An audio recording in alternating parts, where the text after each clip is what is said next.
اعوذ باللہ من الشیطان الرجیم، بسم اللہ الرحمن الرحیم۔ اچھا جی، یوم ولادت کے موقع کے اوپر یہ دین اسلام کی چند باتیں۔ سب سے پہلے ہے اللہ اور رسول پہ ایمان لانا، اور پہلے کلمے کی تفسیر یہ بنتی ہے کہ اگر کوئی ڈرائے دھمکائے تو اسے ڈرنا دھمکنا نہیں۔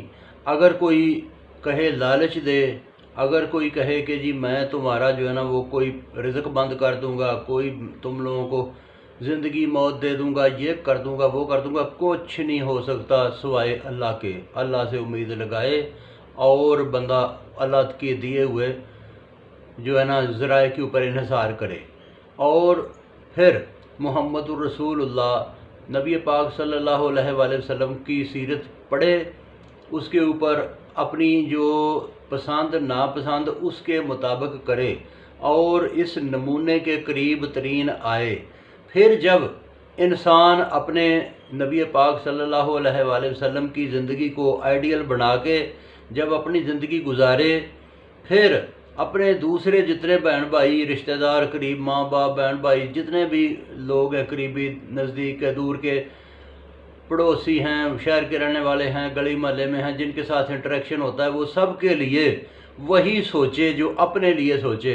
اگر انسان یہ سوچتا ہے کہ میری کوئی چوری نہ کرے، ڈاکہ نہ مارے، میرے ساتھ کوئی زیادتی نہ کرے، میرے ساتھ کوئی فراڈ نہ کرے، تو اس کو چاہیے کہ وہ دوسروں کے ساتھ بھی اسی طرح کا سلوک کرے، اور جو اپنے لیے سوچتا ہے وہی اپنے دوسرے لوگوں کے لیے سوچے۔ پھر یہ انسان کو جو ہے نا وہ دین اسلام کا پتہ چل جاتا ہے۔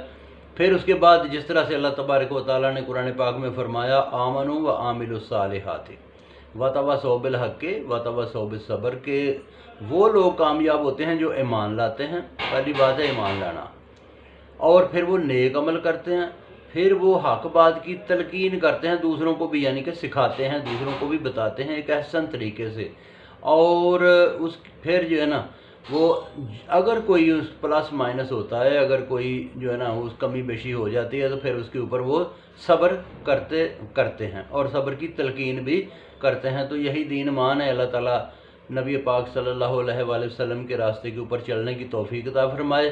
بندہ چاہے کتنا بھی، کوئی چاہے کہ میں دین کی بات نہ سنوں، لیکن وہ کہتے ہیں بڑھاپے میں لینن سٹالن اور بڑے بڑے جو ہے نا وہ سخت دل لوگ بھی جو ہے نا وہ نمازوں کی طرف، پرانی نمازوں کی طرف آ گئے۔ پھر لوگ جو ہے نا اس دین میں پناہ ڈھونڈتے ہیں کہ یار ایڈ سے کیسے بچا جائے، مختلف بیماریوں سے کیسے بچا جائے، تو آج آ کے تو بندہ دین کی طرف ہی آتا ہے، اللہ کی طرف ہی آتا ہے۔